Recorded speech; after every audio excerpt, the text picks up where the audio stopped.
começar a fazer. Pode começar a fazer.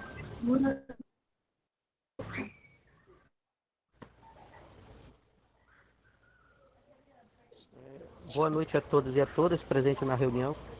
Quero agradecer ao Dr. Henrique pela oportunidade que ele está nos dando de apresentar um pouco do Covid-19. Agradecer a presença da Conselheira Nacional Vanja e agradecer a todos os conselheiros que estão presentes na reunião. Esperamos que todos tirem sua dúvida e que o Dr. Henrique está aqui para nos ajudar. Quero, sem muita demora, passar a palavra para o conselheiro João Libardoni para fazer o trabalho.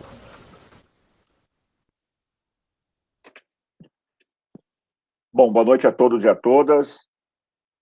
Primeiramente, gostaria de agradecer ao Conselho, à mesa diretora, por ter acatado a sugestão para que o professor Dr. Henrique pudesse estar aqui conosco hoje, trazendo informações atualizadas sobre a atual situação de Manaus com relação à pandemia, principalmente do que que vai trazer informações relacionadas à questão de mobilidade, como a cidade tem se comportado, a questão urbana tem se comportado nesses últimos dias. Gostaria também de cumprimentar a senhora Vanja, que representa o Conselho Nacional de Saúde. Muito obrigado por estar aqui conosco também. Gostaria desde já também de agradecer ao professor Dr. Henrique dos Santos Pereira, por estar aqui também, ter se disponibilizado esse tempo para se reunir junto ao Conselho.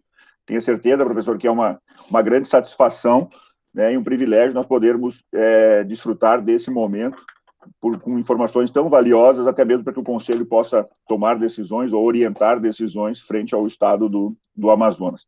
Eu gostaria também de apresentar o professor Dr. Henrique dos Santos Pereira, ele é graduado em agronomia pela Universidade Federal do Amazonas, tem doutorado em ecologia, pela Universidade do Estado da Pensilvânia, atualmente é docente da Universidade Federal do Amazonas, lotado na Faculdade de Ciências Agrárias, e também atua frente ao Centro de Ciências do Ambiente da Universidade Federal do Amazonas. E também atua como secretário executivo da Associação Nacional de Pós-Graduação e Pesquisa em Ambiente e Sociedade.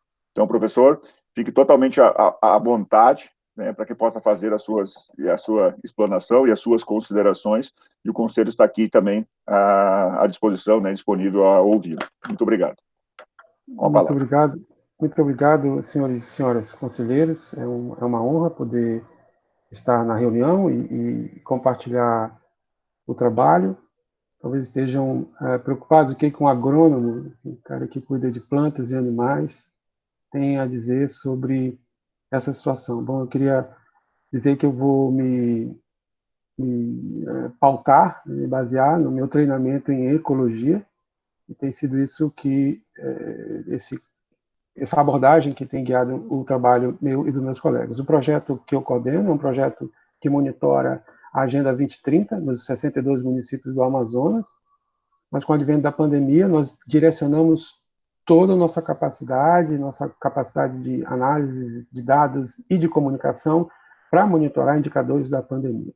Então, o projeto foi suspenso na sua normalidade e totalmente devotado a essa situação gravíssima que enfrentamos, a crise da pandemia. Eu vou compartilhar minha tela e, professor Libardoni, o senhor, por favor, me informe se eu estiver me estendendo demasiadamente. Tudo bem, professor. Não sei se eu vou acertar aqui, cada dia é um aplicativo diferente. Está bem, professor? Ainda não. Ainda não, então não fiz certo. Está no apresentar agora, ali embaixo, né? Acho que agora vai dar certo. Faltava clicar em mais um botão. Já. Tá certo.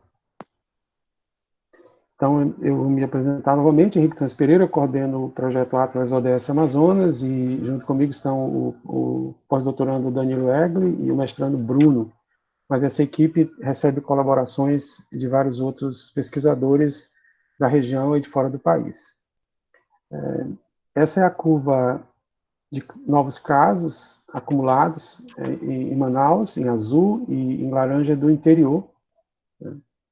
Esses eram os dados recentes, e a gente percebe ali no final da curva, nas datas mais próximas, essa aproximação, e o dado de ontem, de fato, aqui já o interior, o número de casos no interior encontrou o número de casos em Manaus, e era o cenário que se avizinhava e, infelizmente, se concretizou.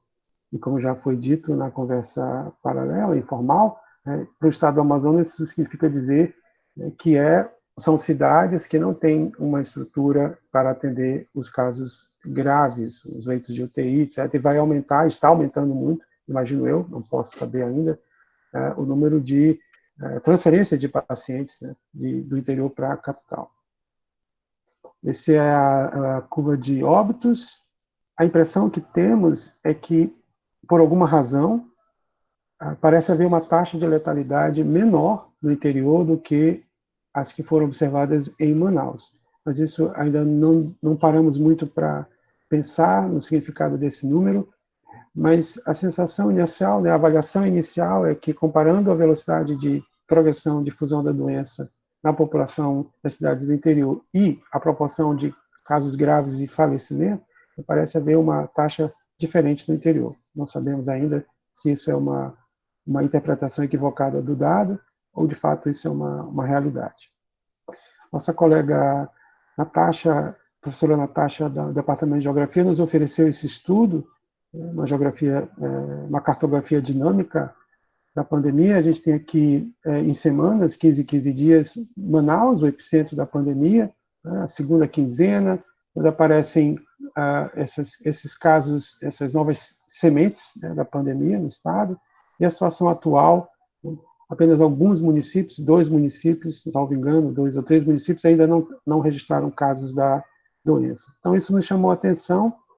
Poderíamos ter usado um processo mais baseado no modelo mais estocástico, simplesmente pensando na distância das cidades. Bom, isso não seria suficiente, então a gente usou algumas outras abordagens usando dados de mobilidade.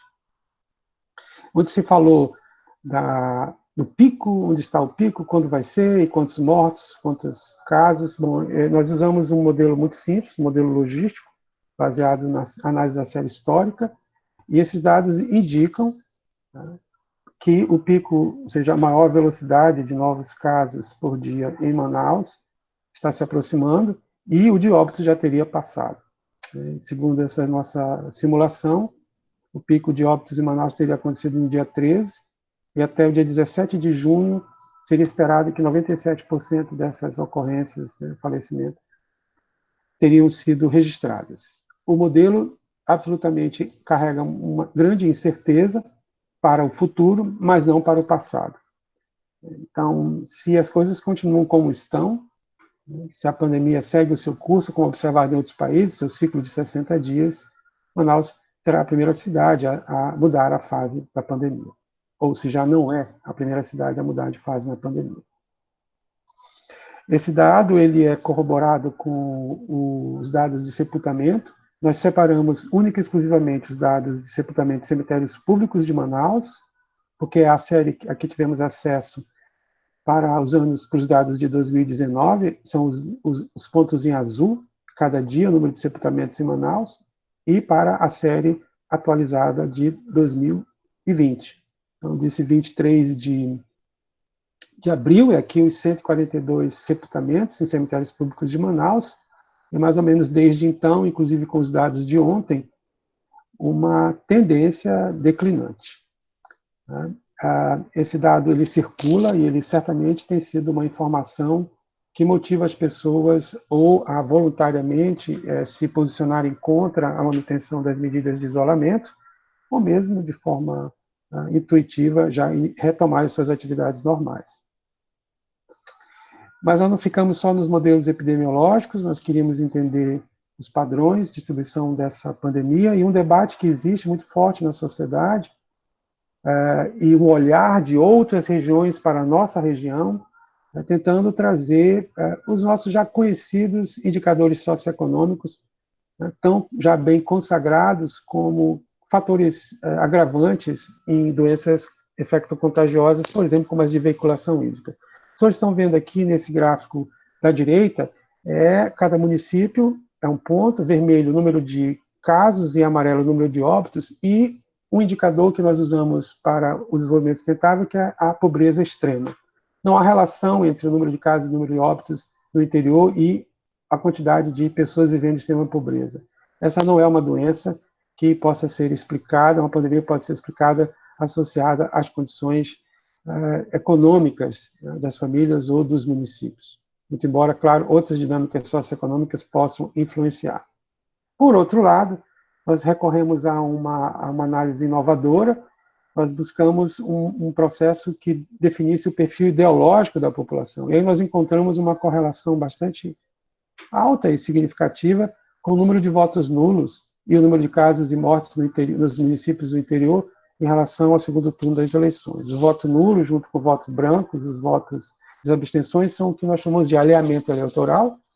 Por exemplo, o caso do voto nulo é um voto de protesto, mas poderia ser, por exemplo, um processo que estaria associado com esse negacionismo da pandemia, que a gente observa em setores da sociedade, como também o resultado da assimetria de informação que existe na nossa sociedade. Seja qual for os dois processos preponderantes, aí está o dado para nós pensarmos que essa é uma doença que se manifesta, se propaga, se difunde na sociedade em função do nosso comportamento, né, como indivíduos na sociedade. Para não achar que a gente está fazendo afirmações temerárias e pouco seguras, eu rodei o modelo ontem, né, com os dados de ontem, e os resultados são os mesmos. A pobreza não explica nada, mas o perfil ideológico da população, sim. A gente tem falado muito da curva, do pico, etc., e as pessoas devem estar se sentindo informadas, ou talvez acreditem que estejam entendendo, porque veem esse tipo de figura na televisão todos os dias. Né? A gente está vendo aí a curva de crescimento, o número de casos no tempo, mas nós olhamos não onde o carro está nessa ladeira, mas o quanto ele anda de um dia para o outro. Ou seja, nós calculamos a velocidade, uma taxa de velocidade instantânea populacional. E nós descobrimos que esse carro tem momentos que acelera e momentos que desacelera, mas cada vez, até então, aumentando a sua velocidade. Quando nós concluímos essa análise gráfica, nos chamou a atenção que os picos parecem estar intercalados em períodos regulares. São mais ou menos 7 dias entre um pico e outro. Esse pulso de picos de velocidade de óbitos nos chamou a atenção e nós estávamos preparando um outro índice, que seria o índice de mobilidade social, e deparamos com o índice de congestionamentos na cidade, fornecido pelo Banco Interamericano de Desenvolvimento em parceria com a Waze, aquele aplicativo do trânsito. Esses são o indicador do Banco Interamericano, o Waze, para o tráfego, para a intensidade de congestionamento em Manaus. Aí nós encontramos o mesmo padrão de picos, esses picos também intercalados de 7 em 7 dias. Nós perguntamos o que estava acontecendo na cidade. Então, ali está o primeiro caso confirmado. Deixa eu ver se eu melhoro o meu pointer aqui, desculpe. O primeiro caso confirmado e o decreto municipal de Manaus, 476. E aqui a gente tem uma primeira manifestação, né, dos grupos que defendem a postura do governo federal contra as orientações da Organização Mundial de Saúde, etc., um pico na cidade, mas seguido de uma grande redução no número de congestionamentos. A partir daí, a cidade está operando numa faixa, né, com 60%, 40%, ou 90% menos congestionamentos. Mas os picos acontecem exatamente aos domingos. Por que as pessoas estão se movimentando mais aos domingos? Bom, eu não sei. Talvez porque é o dia que elas saem para fazer compras, outras atividades, mas ele aumenta no sábado, aumenta no domingo e volta a cair na segunda-feira, e os vales acontecem ou numa quinta ou numa sexta-feira. Esse pico acontece em outras cidades brasileiras, mas não em outras cidades latino-americanas. Então, é uma coisa, um comportamento sincrônico dos indivíduos na sociedade. Mas aqui a gente tem a Ponta Negra interditada, a suspensão do alvará, suspensão do passe estudantil livre, a alerta à cassação de alvarás, isso é uma ação da prefeitura, os decretos, os terceiro e quarto decretos estaduais, e desde então, desde o segundo decreto, a gente não vê a cidade parando mais, né, descongestionando mais. Parece que ela chegou aí no seu máximo. Porém, nas últimas 3 semanas, a gente vê a cidade se movimentando mais. Esse pico é o Dia das Mães, tá? Dia 10 de maio. Nós fomos buscar, então, agora as duas curvas, a velocidade de óbitos e o congestionamento, e no estudo correlacional, de autocorrelação e correlação cruzada, nós identificamos que a defasagem desses picos, além de correlacionada, a defasagem desses picos é de 18 dias. Isso corresponde exatamente ao período de 15 a 22 dias que foi identificado em estudos médicos já publicados do curso da doença. 15 a 22 dias após o aparecimento dos primeiros sintomas ao falecimento, ao óbito. Então, a gente está dizendo que talvez esses picos de velocidade, de congestionamento, sejam mais pessoas saindo, se movimentando, tá? E proporcionando uma maior propagação da doença em sociedade. Esse dado é confirmado pela velocidade de sepultamentos. Claro, o sinal é mais fraco, que a gente está fazendo aí o total de sepultamentos, então há óbitos por Covid e por outras causas, inclusive mortes violentas, mas que também mostram essa relação. Alguns colegas estão testando outras maneiras de analisar esse dado, mas encontraram o mesmo fenômeno. Nós não estamos satisfeitos em entender a doença por esses indicadores, nós fomos buscar, então, por que a pandemia está chegando no interior e a intensidade. Esse dado ele é uma avaliação do número de viagens por barco partindo de Manaus, no mês de abril, e o número de casos por 10 mil habitantes nos municípios. Aqui a gente consegue ver, por exemplo, né, há uma relação bastante forte, isso explica 33% da variação do índice de infecção na população.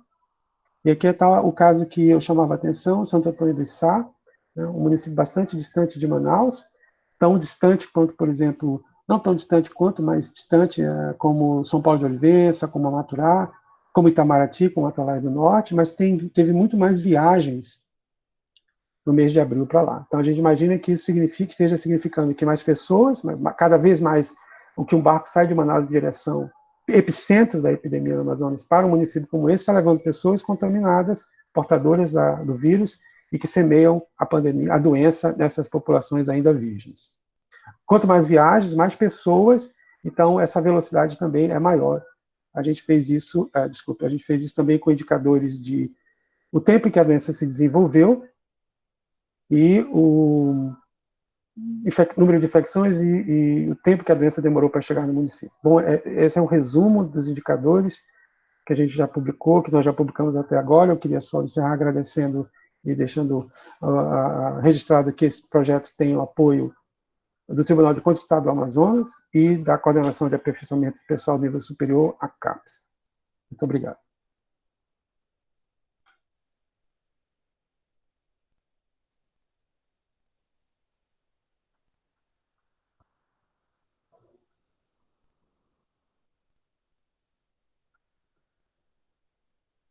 Pronto, professor. Muito obrigado. Ok. Muito obrigado ao doutor Henrique por trazer essas informações desse comportamento, né, principalmente como é que está esse comportamento da mobilidade social com o comportamento também da pandemia. E aí, como eu falei anteriormente, eu posso estar aberta do chat, se alguém quiser fazer alguma pergunta, alguma colocação, por favor, coloque o seu nome, né, que aí eu passo a palavra, só para poder organizar essa fala. Como, por enquanto, não tem ninguém inscrito, professor Henrique, eu queria que o senhor pudesse falar um pouquinho para nós, como é que o senhor vê essa questão da possibilidade, né, de afrouxamento das restrições por parte do governo e como isso poderia, né, a posteriori, fazer com que nós pudéssemos voltar a um pico, né, a um segundo pico aí no caso.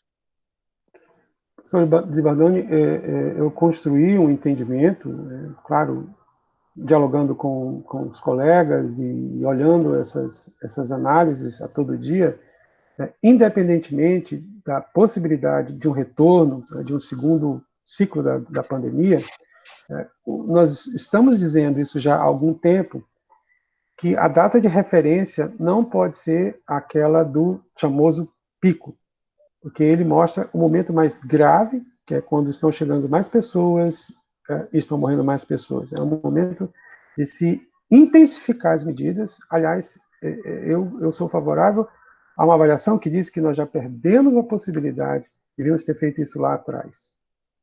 Né? Nós não adotamos medidas muito severas de restrição, e isso fez com que a pandemia se disseminasse no nível que nós estamos observando agora. Mas olhando para frente, eu vou resumir a minha posição, é o seguinte: a data para se programar um retorno tem que ser uma data muito segura, e o que nós estamos apontando é o que o modelo nos projeta para a data que corresponde a 97% dos casos já ocorridos.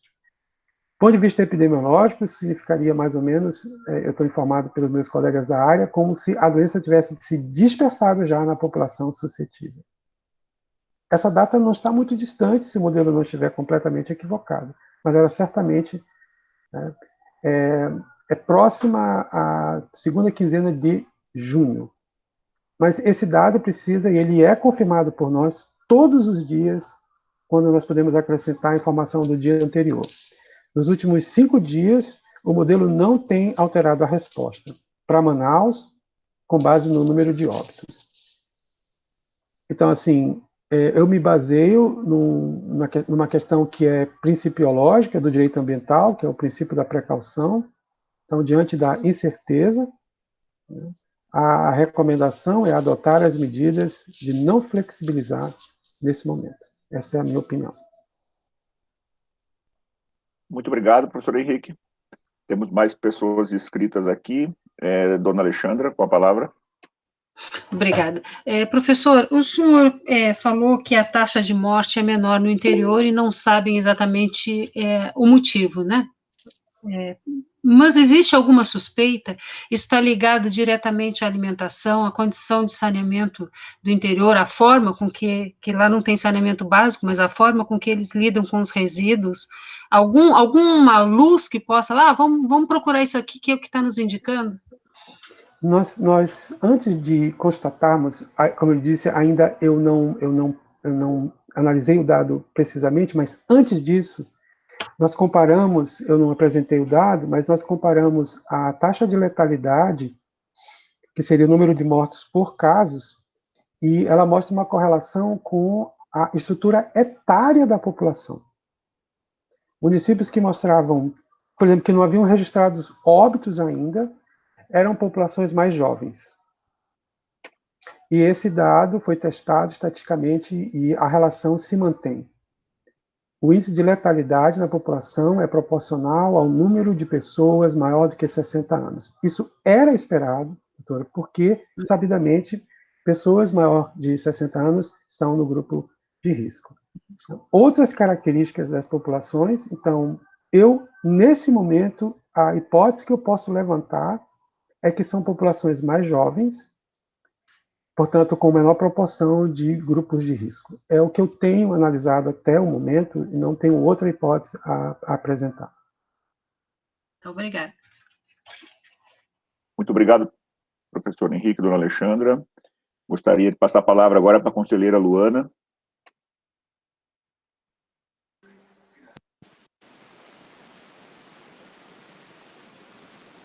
Teu áudio não está saindo, Luana. Nada? Peraí. Agora. Saiu? Sim. Saiu? Eu acho que é o fone. Eu vou tirar o fone. Eu acho que talvez fique... Agora eu acho que ficou melhor, né? Ficou. Era o fone. Então, doutor Henrique, eu gostaria de fazer uma pergunta. Vocês fizeram algum levantamento específico com relação à questão da disseminação da doença, por exemplo, em populações mais vulneráveis, como, por exemplo, os indígenas? Então, obrigado pela pergunta, Luna. Essa é uma preocupação crescente, inclusive dos observadores internacionais. Eu vou fazer uma reunião essa semana com um grupo de diplomatas que estão vindo servir no país, e essa pergunta Só atrapalhar um pouquinho o senhor, eu queria que, além dos indígenas, o senhor falasse também se houve algo relacionado também específico aos profissionais de saúde, tá? Com relação à população indígena, sim, isso porque o dado dos distritos sanitários especiais indígenas estão sendo divulgados, e há muitas pessoas monitorando essa informação, as próprias organizações indígenas. Eu posso compartilhar com o grupo, por exemplo, o relatório da COICA, que é a Coordenação das Organizações Indígenas da Bacia Amazônica. Eles estão monitorando em todos os países amazônicos a situação da pandemia nas populações indígenas. Eu tenho conversado com os meus colegas que estão nos municípios onde há uma grande população indígena, e o resumo é o seguinte: as comunidades indígenas estão, como sempre tiveram nos últimos anos, uma grande organização política. O movimento indígena é um movimento forte. Eles adotaram o isolamento voluntário, eles fecharam os acessos. A consequência disso é que os alimentos, os recursos não estão chegando. Eles não vão sair, não podem sair, não querem, não desejam e não deixam ninguém entrar. Então, há uma movimentação muito grande para levar recursos, itens de higiene pessoal, alimentos, para ajudar essas comunidades, auxiliá-las a manter o seu isolamento voluntário. Essa é a informação que eu tenho para lhe dar, e nós apenas, no caso, acompanhamos, e nós estamos aguardando acesso a algumas informações para desenvolver um modelo para São Gabriel, para São Gabriel da Cachoeira, para Tabatinga, seja Alto Solimões e Alto Rio Negro, e especialmente para as populações indígenas, mas não há nenhum estudo mais aprofundado do que isso. Com relação aos profissionais de saúde, nós não temos posto atenção em nenhum grupo, nenhum segmento em específico, mas, obviamente, acompanhamos outros trabalhos e o noticiário que alerta, né, para o comprometimento dessa importante força de trabalho. Eu vou lhe dizer da minha experiência pessoal: minha irmã é enfermeira, servidora pública, ela não é do grupo de risco, ela trabalhou, ela contraiu a doença e ela transmitiu para a sua família, né, como era esperado, infelizmente. Mas estão bem, graças a Deus. Obrigado. Ok. Gostaria de passar a palavra agora, só um minutinho, para o conselheiro Marcos.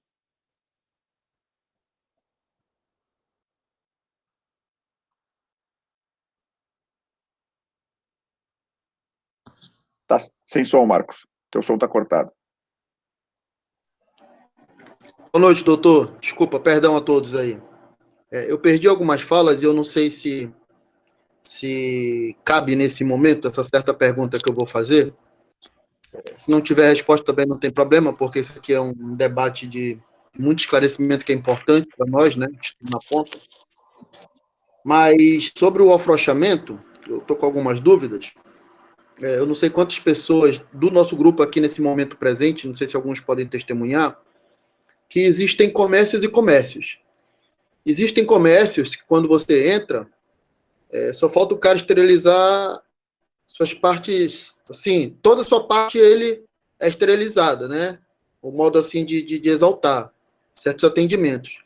Mas existem outros que agora estão voltando a alguns supermercados, uma pia, né, com sabão.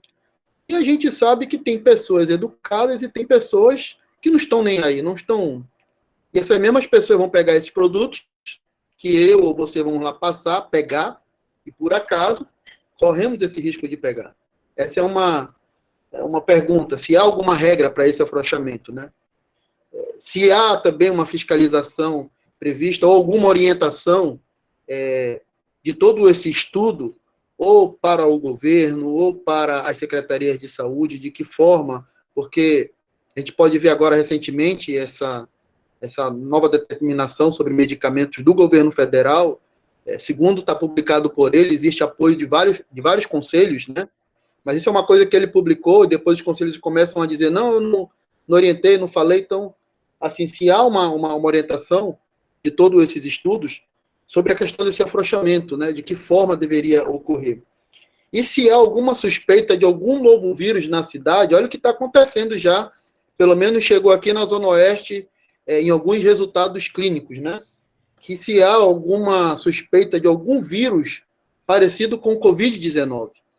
Então, me assusta muito essa política que tudo baixou, que tudo caiu, porque a gente sabe que por trás é uma política. Está acontecendo vários suspeitos de impeachment, está acontecendo CPI da saúde. Então, quanto mais o governo, quanto mais os responsáveis por certa pasta mostrar que não está acontecendo isso, que não está acontecendo aquilo, é perigoso. Porque quem está aqui na ponta já está sendo atendido com essa informação que chegou a mim hoje. Que a pessoa, com todos os sintomas, porque eu estava acompanhando essa pessoa, eu tenho uma instituição aqui na Zona Oeste, no Santo Agostinho, e faço algumas assistências e encaminhamento. E chegou a isso, que o médico orientou que é um novo vírus, é uma virose, sendo que a pessoa está com todos os sintomas e passou um outro medicamento. Fique à vontade. Obrigado pela orientação.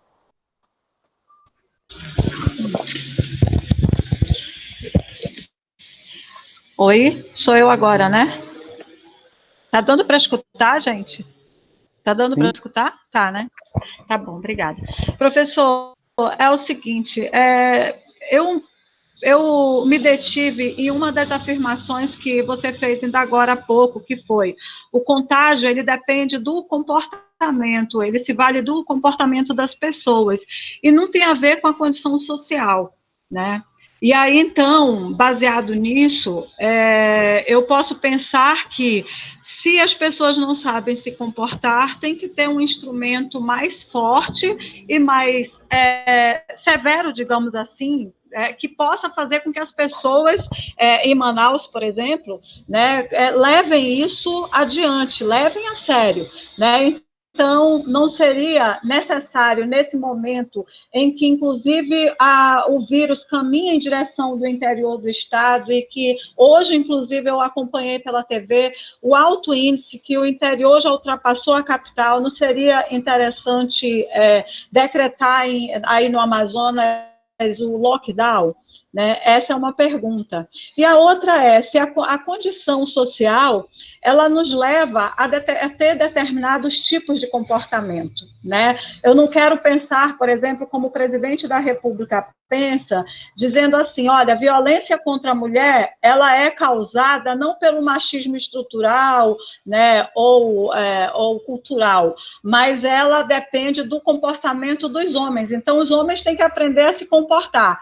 Foi mais ou menos essa palavra, esse termo que ele usou um outro dia, né?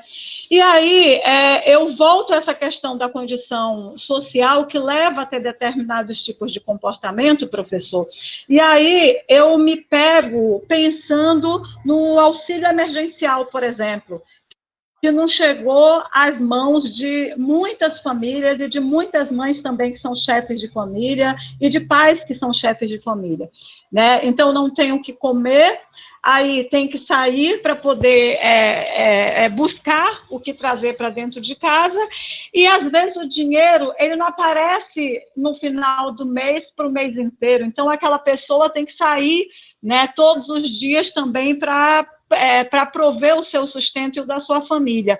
Então, esse tipo de situação, principalmente num país como o nosso, que tem levado em consideração a questão da economia à frente e acima da vida, né? Essa é uma questão que eu acho que a gente tem que levar em consideração quando faz essa análise, para não ficar análise nua e crua, para que quem ouça não seja remetido, o seu pensamento não seja remetido àquilo que tem sido passado pelo presidente da República, por exemplo, né, que tem dado os maus exemplos e que tem se fortalecido nesse discurso, né, de que esse é o comportamento das pessoas que leva ao adoecimento.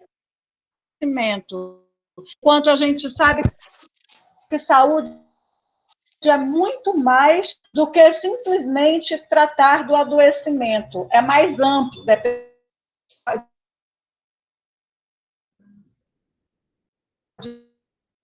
Eu estou perdendo um pouco o final. Da questão sanitária. Enfim, então, é um pouco isso. São essas duas perguntas que eu gostaria de fazer. Obrigada. Eu poderia, talvez, falar agora, que senão eu vou esquecer. O colega que falou primeiro, eu acho que a gente poderia tratar da necessidade de um protocolo, né, de protocolos para o momento da flexibilização ou do retorno, né, um processo de retorno à normalidade da circulação de pessoas, de bens e de serviços. O mundo vai ter que ser diferente, nosso comportamento vai ter que ser diferente, tá, para os próximos anos, certamente, até que uma solução como uma vacina alcance a grande maioria da população. Mas é verdade, nós estamos expostos a outras viroses, a outros processos infecciosos, então lavar as mãos, usar máscara, etc. A questão é se esse é o momento de iniciar o processo de flexibilização das medidas, e se é o momento, se não é agora, é logo, em seguida, em algum momento, e nós vamos estar aqui, temos que investir muito para preparar nossa sociedade a conviver com esse processo, que é o retorno à normalidade, mas adotando protocolos de isolamento, distanciamento social e de higiene. Eu sei que eu desafiei muito as teorias de saúde pública quando eu questionei o fato de indicadores socioeconômicos não explicarem o comportamento nem das pessoas e nem da pandemia, mas eu quero dizer o seguinte: se a gente olha pelo lado de quem é mais vulnerável e das consequências do impacto da pandemia sobre a economia dessa família, sobre o bem-estar dessa família, aí é claro, Vanja, que as desigualdades sociais pesam. Eu sou um servidor público, meu salário está assegurado, e eu estou em casa e eu consigo ficar aqui sem sair. Então, obviamente que o meu comportamento decorre da minha situação socioeconômica, né, mas principalmente da minha postura como indivíduo na sociedade, também. É essa que eu quero alertar. Né? Assim como há pessoas que têm a mesma condição socioeconômica que eu, estão fazendo carreatas na cidade. Assim como outras pessoas com a mesma condição socioeconômica que eu, não estão isoladas. Assim como pessoas, famílias que não têm a mesma condição, estão voluntariamente isoladas e fazendo um sacrifício no bem-estar da sua família muito maior.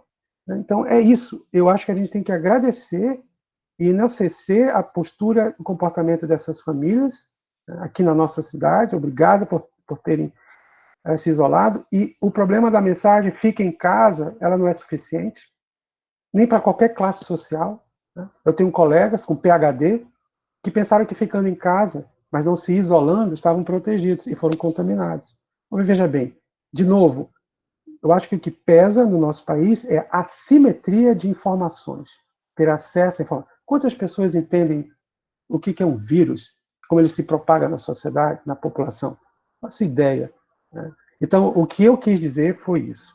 Agora, eu concordo que as desigualdades sociais, elas vão pesar do outro lado da balança, que é o conjunto das vulnerabilidades, e como essas pessoas terão um processo de adoecimento, de sofrimento social muito mais intenso. O que eu quis dizer é que não é a pobreza que explica o comportamento do indivíduo em sociedade. São as assimetrias de informação e os perfis ideológicos. Essa que é as questões que a gente quis levantar. Mas isso é um debate muito importante, mas ele não é prioritário nesse momento. Né? Nós só queríamos chamar a atenção para nós não criarmos um estigma de que é a pobreza que explica a pandemia. É porque Manaus é uma cidade subdesenvolvida, por isso que ela tem esse processo. É porque o Brasil é um país subdesenvolvido. Então, quando a gente olha o processo do desenvolvimento socioeconômico no conjunto da sociedade e trazer isso, né, para uma escala macropolítica e macrosocial, e não para uma discussão micropolítica individual. Né? É essas questões que eu tenho cuidado de expressar. A senhora tem toda a razão, a gente fala 1 minuto, por exemplo, numa entrevista, e a mensagem vai, e as pessoas vão recebê-la fora do contexto, ou vão digeri-la como puderem. Então, a gente volta a falar, volta a esclarecer, e volta a esse debate com grande satisfação, porque eu acho que comunicando e participando dos debates é que nós vamos reduzir as assimetrias. Não sei se eu respondi ou se atendi aos dois questionamentos, né? Mas é isso, professor Libardoni. Obrigado, professor Henrique. Eu gostaria de registrar a presença do senhor Jorge Carneiro, presidente do Conselho Municipal de Saúde. Muito obrigado por estar aqui também nos prestigiando. Nós temos a fala do conselheiro Jamerson, depois da conselheira Suelen, e aí passamos a palavra para o conselheiro Jorge. Com a palavra, conselheiro Jamerson. Eu vou pegar um pedaço de papel e um lápis para não perder as Conselheiro perguntas. João, eu já me senti contemplado na fala da conselheira Luana. Eu ia questionar a questão dos indígenas, a conselheira já falou, então eu me senti contemplado. Ok. Professor Henrique, o conselheiro Jamerson já se sentiu contemplado nas outras perguntas. Eu passo a palavra para a conselheira Suelen. Aí que eu estou ativando. Agora, estão me vendo? Estão me vendo? Sim, senhora. Estão me ouvindo? Sim. Então, professor Henrique, boa noite. Eu sou enfermeira, né? Além de ser enfermeira, hoje eu sou conselheira do Conselho de Enfermagem.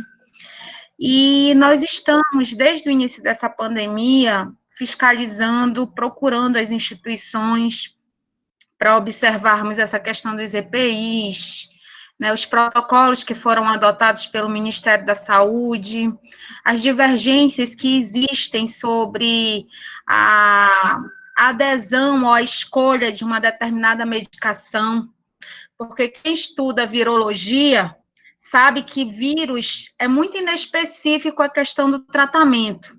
A gente finda tratando muito mais a sintomatologia do que especificamente o vírus, né? E aí a gente encontra essa questão que até foi colocada aí pela fala do Marcos, que você chega numa unidade e o colega supõe que é uma outra virose, até pode ser, porque a gente está no verão amazônico e epidemiologicamente a gente já tem nesse período uma taxa bem grande de doenças respiratórias virais. Isso é uma realidade nossa. A diferença é que a gente se deparou com vírus que a gente não entende muito bem o comportamento e tem uma exacerbação de sintomas. E no início a gente relativizou muito essa pandemia, porque historicamente a gente sempre vê que quando vão surgindo as epidemias, até chegar numa proporção pandêmica, os governos eles tendem a ter uma postura de negar, de esconder, de amenizar aquele processo que está acontecendo. Então, hoje, assim, eu vejo que um grande problema no Brasil é a questão das fake news. A gente que é profissional de saúde, a gente pena com isso, sabe? E o pior, às vezes, tu vê profissional médico propagando isso, eu quero morrer, ou quando é profissional de enfermagem, que propagam essas coisas. Eu acho que qualquer remédio, a Luana é farmacêutica, um dia desse a gente estava conversando isso, né? Sobre essa questão da medicação, essa correria pela azitromicina, essa correria pelo Tamiflu e essa confusão que a gente vive hoje.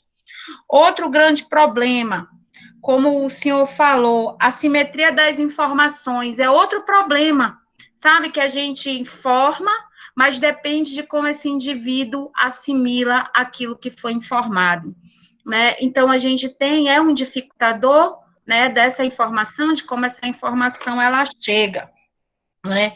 Outra coisa que eu tenho medo hoje, como eu trabalho numa maternidade, quando a pandemia iniciou, a literatura, ela dizia que na grávida ela tinha um impacto menor, só que não é isso que a gente está observando, a gente vê as mulheres grávidas ou no pós-parto com Covid agravando de forma muito súbita.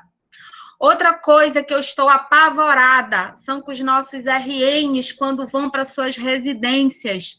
Eu tenho bebês retornando, que hoje eu trabalho em neonatologia, bebês com 13, 14 dias voltando com síndrome respiratória e PAN, a gente se depara quando faz o RT-PCR, né?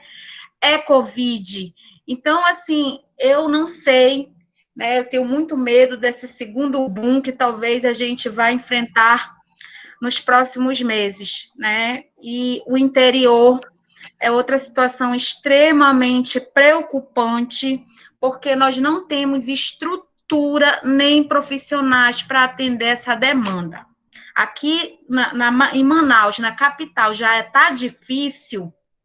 Imagina nos interiores que você não tem equipamentos, você não tem suporte laboratorial, você não tem nem como fazer a transferência desse indivíduo para a capital. Então, assim, eu, como profissional de saúde, eu também peguei a doença e eu sei que não é fácil você lidar com toda essa sintomatologia.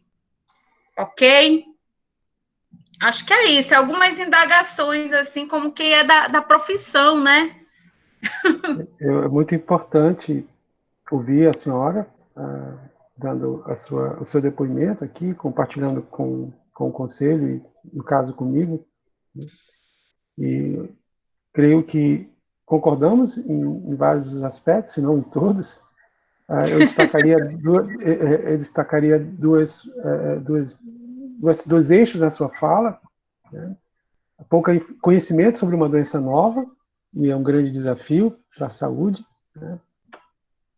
E o impacto que as desigualdades sociais que se refletem nas desigualdades de assimetria de informação, ideologizadas ou não, dificultam a mensagem, né, do setor público de saúde para a população. Eu penso que temos que emergir dessa crise, né, enfrentando esses problemas radicais, né, que estão na raiz da nossa sociedade, como, por exemplo, a questão da educação. Eu sou professor de ecologia, né, de nível superior, e me preocupa bastante. Eu olho para os meus alunos atentamente e fico me perguntando, será que ele entendeu o que eu disse? Né?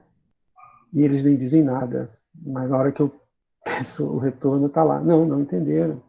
Quando eu mostro um gráfico como esse, e eu pergunto para que eles desenvolvam um trabalho, não, eles não conseguem. Então, se você imagina que os nossos estudantes estão chegando no nível superior, sem as habilidades e as competências básicas, o que falar da população que nem sequer chegou à escola? Fica a minha pergunta inicial. Será que o amazonense sabe o que é um vírus? Eu se perguntar dos meus alunos, eu nem vou fazer essa pergunta para os meus alunos, Suelen. Obrigado. Verdade. Bom, gostaria de passar a palavra para o presidente do Conselho Municipal de Saúde, senhor Jorge Carneiro. Fique à vontade.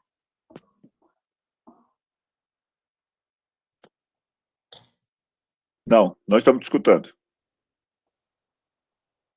Peraí. Agora. Melhorou agora? Ok. Bom, boa noite a todos. Satisfação que eu participo desse debate. Eu gostaria de colocar aqui em cima do que já foi falado pelo professor Henrique, a minha preocupação por estar na cidade de Manaus e ver que já existe um movimento no sentido de flexibilização das medidas restritivas. No momento em que a gente ainda não tem a segurança ainda clara de que esses números de transmissão e de óbitos eles estão estabilizados ou até mesmo um movimento de redução, como aconteceu em outros locais.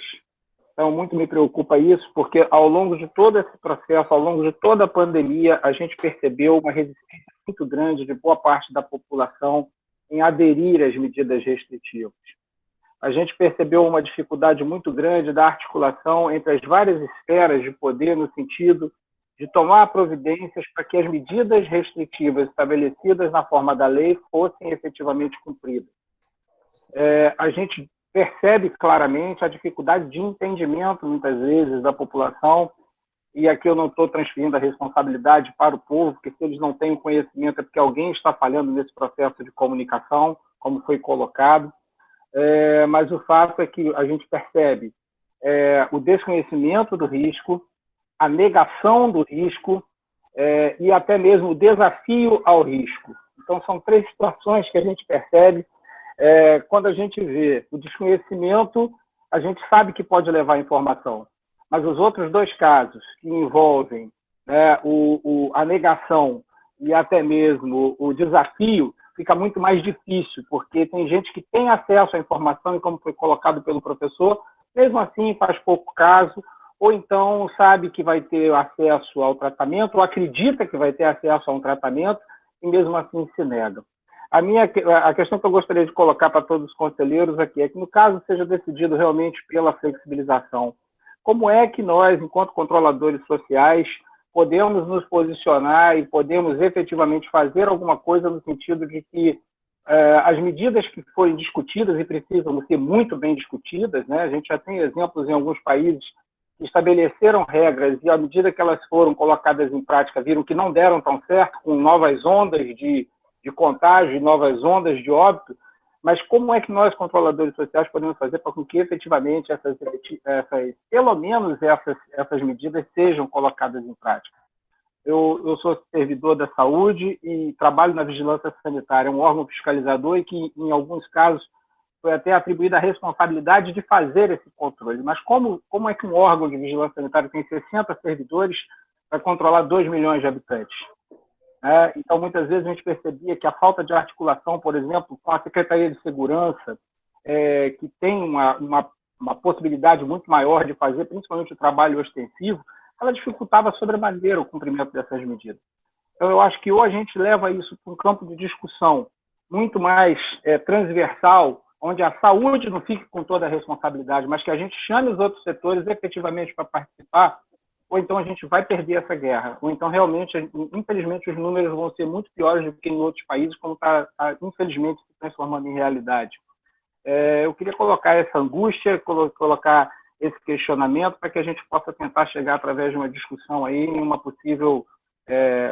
possível alinhamento, né? Eu acho que é necessário a gente começar a discutir a questão do retorno, porque a qualquer momento a gente pode ser demandado disso, e é melhor que ele seja bem discutido, porque também o mundo não pode ficar parado. O mundo vai ser diferente, mas a gente efetivamente não pode ficar achando que vamos viver dessa forma eternamente, né, com isolamento social. Talvez tenhamos que ter mais cuidado daqui para frente, mas a gente precisa chegar mais próximo do que era antes. Então, eu gostaria de compartilhar isso com todos e agradecer a oportunidade de participar dessa discussão. Posso colocar minha colher enferrujada Por favor, à vontade.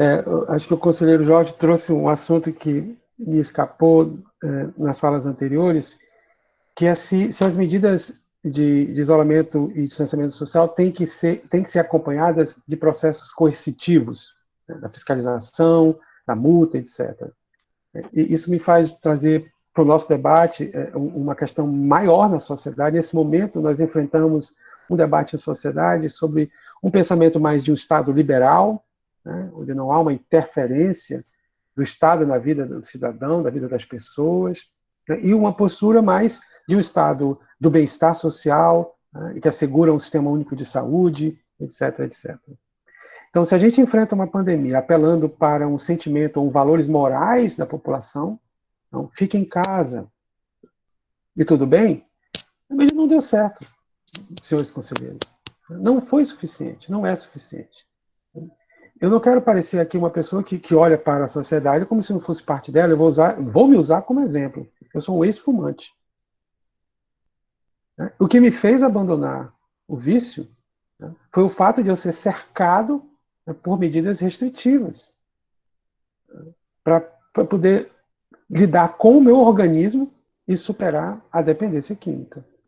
Né? Então, assim, eu estou dizendo que, usando um exemplo que não tem nada a ver com o que nós estamos discutindo, não, tem a ver sim, né, que o exemplo e que esse entorno do indivíduo que tem claramente os sinais de comportamento desejável na sociedade tem que existir ao lado de campanhas que apelam para a moral, né, para a empatia, para a solidariedade. Então, se haverá um protocolo, né, para como eu vou na farmácia depois do dia 31, ele vai ter que ser obedecido e as pessoas terão que ser responsabilizadas por desrespeitá-las.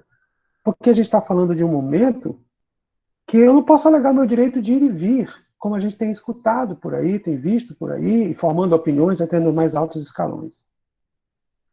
O direito de ir e vir é um princípio, mas ele tem que ser equilibrado, né? Harmonizado com o direito da outra pessoa continuar viva. Porque quando eu saio de casa e transmito a doença, eu estou extrapolando o meu direito de ir e vir com o direito de saúde do outro cidadão. Então, esse debate é extremamente importante e eu vou dizer a minha opinião. Eu ficaria feliz em viver em uma sociedade, em uma cidade, em que eu soubesse quais são as regras, claramente definidas, e o quanto eu serei responsabilizado por desrespeitá-la. Como eu sei quando eu dirijo um carro, como eu sei como eu não posso fumar na universidade, não é isso que eu sou liberdade. São regras que tem que a sociedade, digamos assim, é o preço do meu individualismo e da minha segurança de viver como parte de um grupo social. Eu concordo com o seu conselheiro, eu posso não desejar que a flexibilização aconteça a partir do dia 31, mas temos que estar preparados para viver esse processo pós-pandêmico. Então, é um olho no presente e um olho lá na frente. As autoridades de saúde, o Estado, o governo e a sociedade não podem ser, de novo, surpreendidas pelo caos, pela desinformação e pela desorganização das organizações públicas. É isso. Obrigado, professor Henrique. Temos mais um inscrito. Passo a palavra agora para o senhor Luiz Odilo, ou Odilo, desculpa.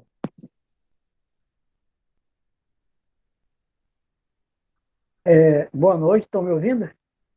Sim. Boa noite, professor Henrique. Eu sou ativista social e também sou conselheiro do Conselho Gestor Local. Eu estou aqui na base, na ponta. E eu tenho observado que o número de profissionais da saúde, e desde do mais humilde ao doutor, tem perdido a guerra, ou seja, tem ido a óbito. A pergunta é, eles não estão obedecendo o protocolo? É a falta de EPIs? Porque, na minha opinião, esses profissionais teriam que ter todo o suporte, tá certo? Onde é que está a falha? Porque o número é bastante expressivo de servidores que, além de contaminados, também estão indo a óbito. A segunda pergunta é esse vírus, eu estou aprendendo, eu sou motorista de ônibus e eu estou aprendendo também como todo mundo. O vírus, eu aprendi que ele é mutante.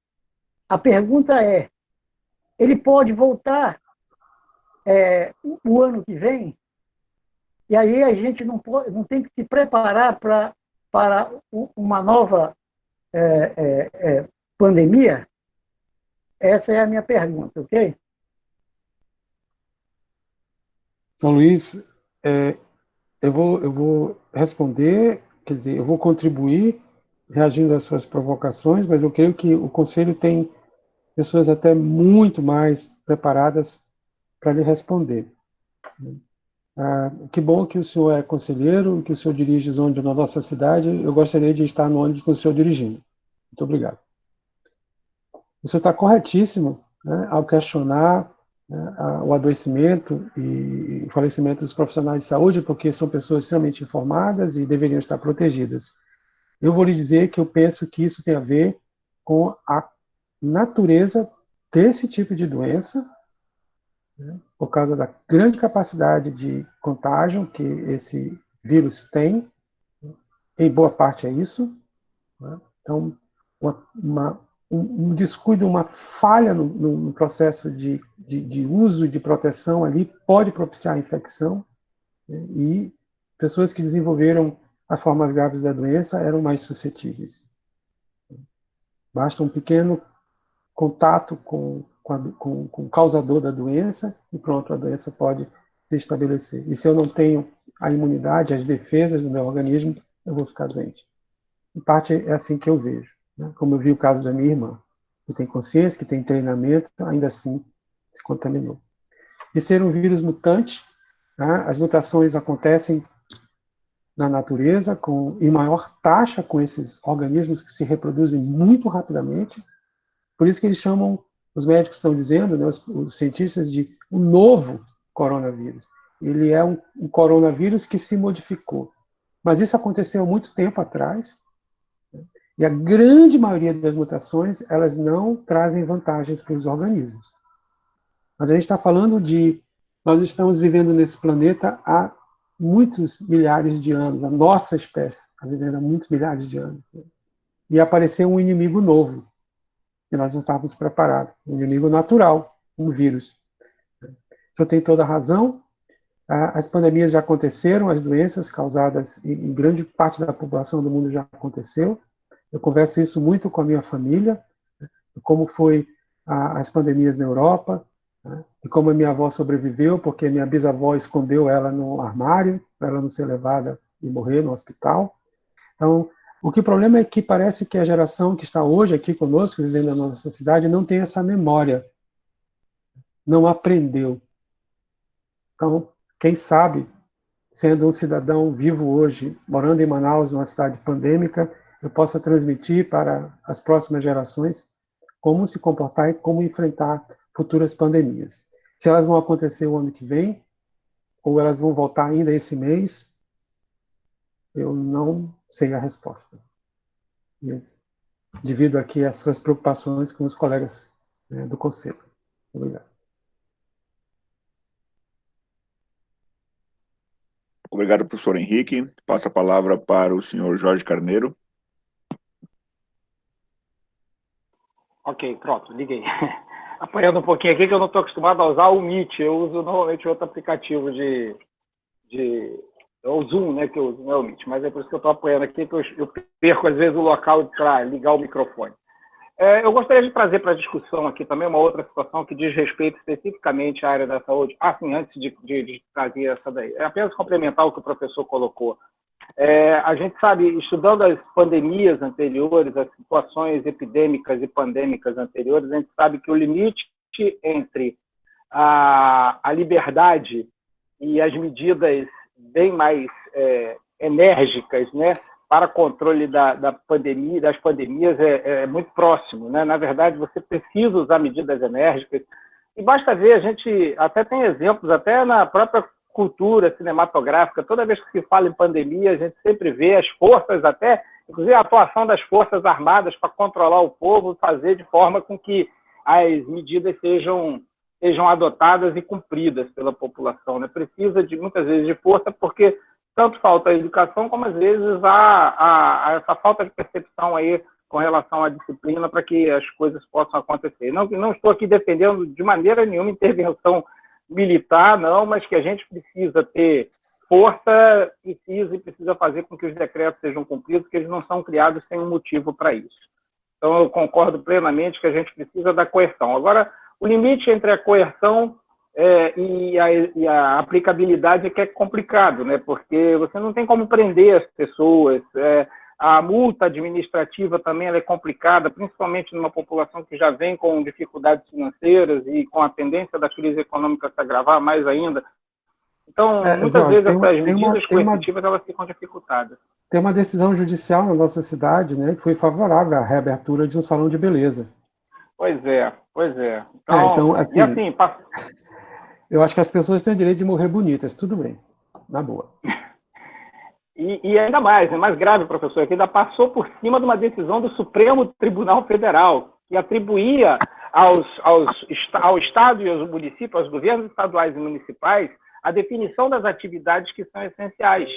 Então, quer dizer, já estava bem claro, salão de beleza não foi considerado essencial nem pelo Estado nem pelo município. Aí o presidente da República resolve publicar um decreto passando por cima de uma decisão do Supremo e um juiz local, de primeira instância, resolve acatar no caso, seria assim, um descumprimento de uma decisão do Supremo Tribunal Federal. Eu vejo que isso é fácil de reverter, mas precisa de um corpo jurídico e de vontade para que isso seja colocado em prática, porque de fato é um risco para a população. Eu gostaria, nesse momento, de sugerir aos senhores conselheiros que leiam, por gentileza, a súmula, o julgamento do juiz de primeira instância que negou o pedido do Ministério Público Estadual pelo lockdown na nossa cidade e no nosso estado, para que vocês tenham tenham uma noção do que nós estamos enfrentando nessa sociedade. Os lobbies políticos, né, que por Sim. trás, né, do que nós podemos ver, né, estão ali defendendo seus interesses, né, contra os interesses coletivos, os interesses difusos, que eu sei que é o que esse conselho defende. Então, alguém me perguntou há pouco, né, aliás, nos perguntou há pouco, qual é o trabalho, o papel do conselho, como acho que foi o senhor mesmo, como controlador social, ou outro colega, né. Eu acho que o conselho deve nos ajudar se manifestando politicamente. Eu acho que a gente espera de um conselho representativo, como é o conselho de vários setores, e é o caso do Conselho da Saúde, que faça, digamos assim, espelhe, né, reverbere as preocupações da sociedade, né, e façam com que essa discussão chegue aonde deve chegar, ou seja, de volta à sociedade e em direção aos mandatários, aqueles que ocupam a gestão pública. Eu sei que o momento... eu faço um debate mais para dentro da academia e eu tenho criticado profundamente os meus colegas. Esse é um momento que a gente possa esperar o tempo da ciência para ter respostas. Esse é um momento que a gente tem que trabalhar o melhor do nosso melhor e no mais rápido tempo para produzir respostas.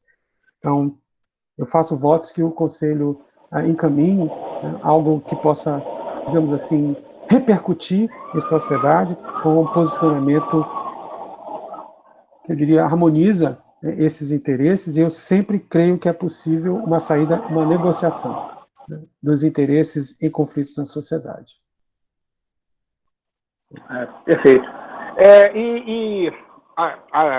Dando continuidade aqui, que na verdade era a questão que eu queria trazer, eu acabei de participar de uma live junto ao Conselho Nacional de Saúde, que tratou a respeito da questão da fila única para leitos de UTI. Eu acho que a gente precisa trazer essa discussão para o Amazonas, porque, embora com a instalação de novos leitos agora tenha ocorrido um ligeiro desafogamento do sistema, no sentido do atendimento intensivo, a gente sabe que a qualquer momento a gente pode ter a onda do interior chegando aí, né?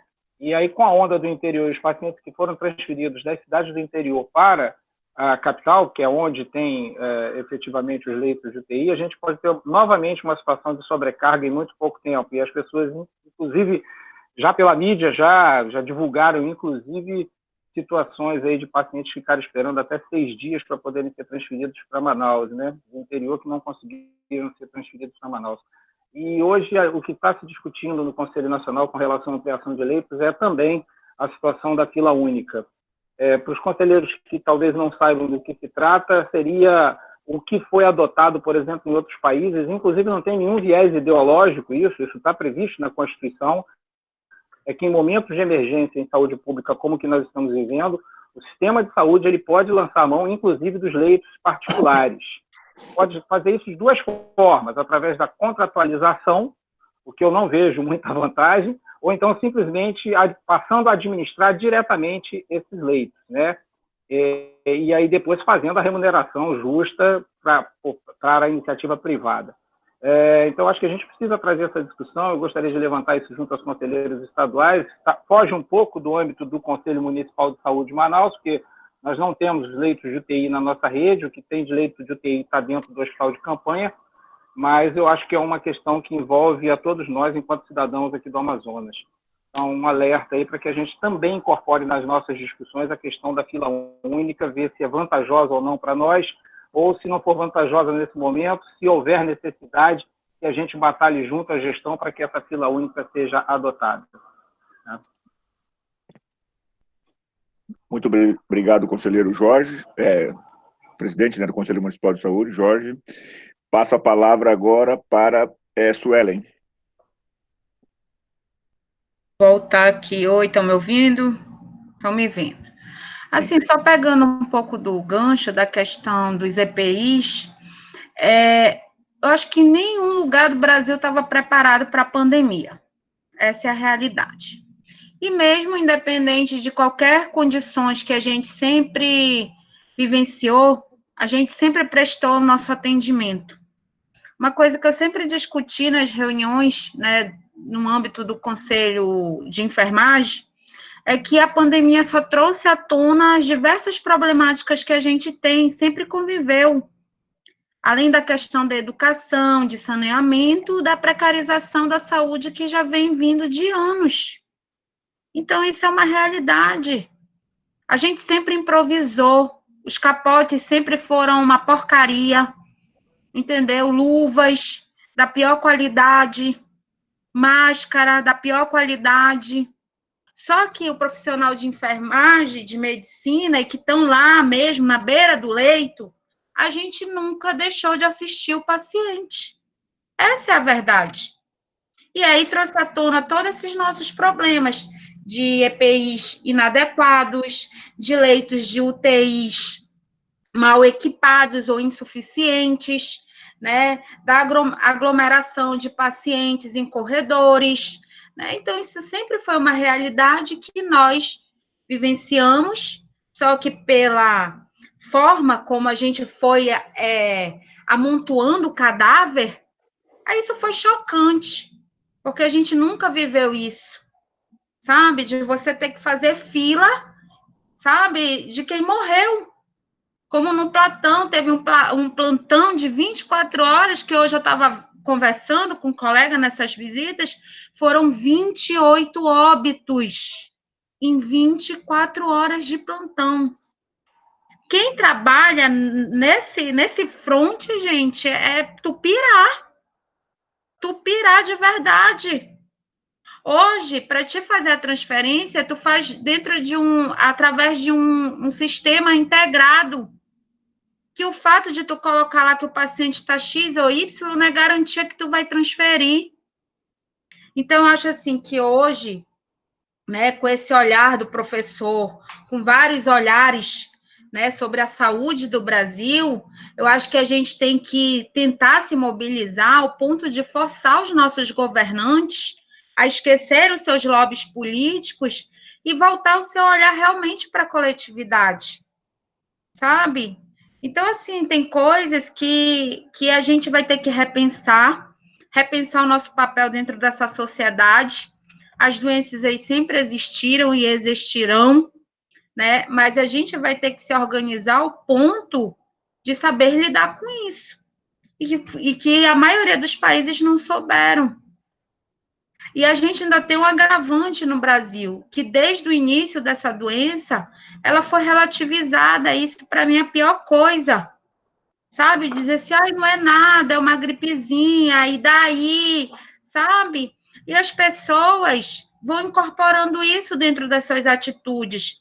Porque a partir do momento que você é um professor, que você é um comunicador, que você é um deputado, vereador, sei lá o quê, você tem o poder influenciador.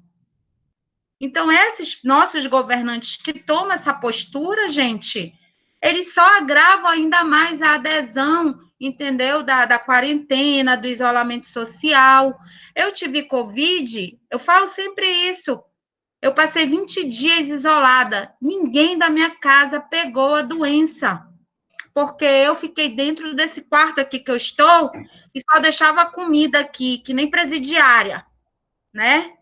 Fiquei quase, teve dias que eu fui para um socorro achando que eu ia ser entubada, de verdade. Então, a gente tem que ter consciência social e ter a capacidade de conviver dentro de uma sociedade e respeitar o outro. Eu acho que esse é muito preocupante. E a gente não vê essa postura dos nossos governantes. E não estão nem aí mesmo. Compraram, como vários escândalos vieram à tona, entendeu? De respiradores que não serviam para um suporte ventilatório eficaz, entendeu? Então, isso aí é uma coisa que depois, dentro do nosso grupo, né, pegando aí esses gráficos aqui, eu acho que serão super, mega, power importantes, que dá para a gente ver muito bem o comportamento, entendeu, da sociedade, quanto mais transitam, por que transitaram, quando foi o pico de morte, entendeu? Essas coisas, assim, desse tipo, que podem nos subsidiar, sim, sabe? O professor ali. Eu queria falar, assim, é que eu acabo de receber os dados de sepultamento, né? E o número é maior. Chega a dó isso, né? Então, aquilo que eu acabava de dizer há meia hora atrás já mudou, né? a curva está subindo. Então, eu queria acrescentar, Suelen, que no estudo do Banco Mundial, tem um relatório do Banco Mundial para a América Latina específico, e há um quadro estarrecedor. O Brasil foi o país que mais atrasou uma resposta à pandemia. Foi o primeiro a ter um caso, né, e deu uma resposta a mais tardia. Isso, para mim, explica muito da diferença da pandemia entre os países latino-americanos. Quer dizer, não tem outra explicação. Essa fase, às vezes, pegou o país, pegou a sociedade não preparada. Não, pior do que isso, não preparada, como você disse, nós nunca estivemos. Né? Mas pegou a sociedade brasileira no momento em que há um pensamento, né, uma postura ideológica que vem acompanhada de uma série de questões deviantes, como o negacionismo, né, terraplanismo, uma crítica ao conhecimento científico. Ora, se um país que atrasa a resposta, né, que não tem ministro da saúde, você me desculpe, não dá para esperar. Né, não dá para esperar que as coisas fossem melhores do que são. Então, assim, eu queria, nesse momento, perguntar ao professor Libardoni, que é o que está mediando, qual é o nosso teto. Eu só queria pedir imensas desculpas, que eu sou cuidador de 2 pessoas idosas e eu tenho minhas funções. Eu preciso me retirar, professor. Mil perdões, eu tenho que providenciar o alimento para as pessoas aqui na minha casa. Desculpa. Professor Henrique, eu já estava colocando ali no chat isso, né? Porque nós já estamos a 1 hora aí. Deixa eu só conferir que eu estou em tela cheia. A 1h20 de fala, né? Nosso teto era 1h15.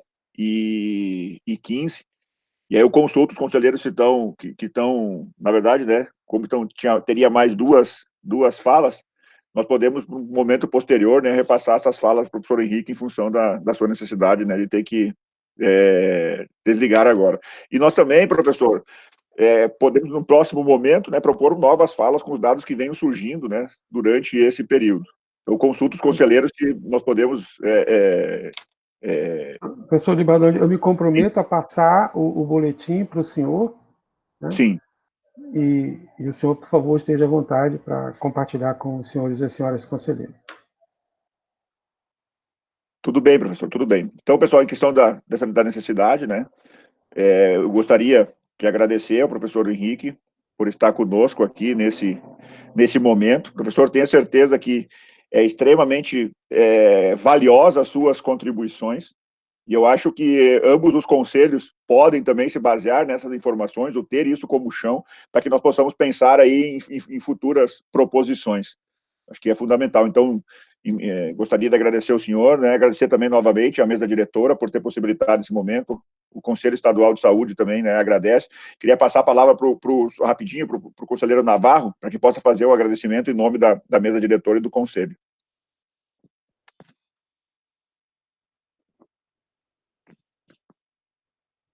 Navarro ainda está por aí?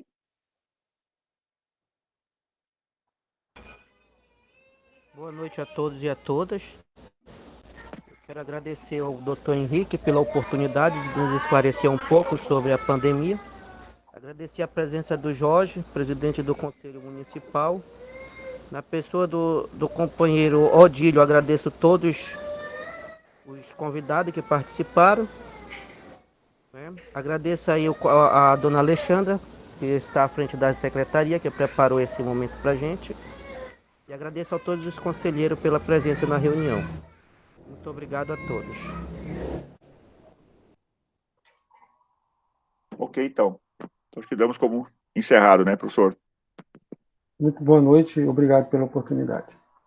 Obrigado.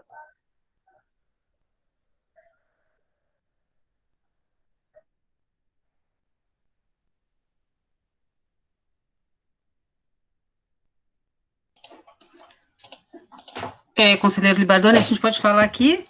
Não esqueça, amanhã de manhã passe para a gente postar logo cedo, tá? Sim, deixa eu só parar de gravar aqui, só um minutinho. Alexandra... Oi, Jorge.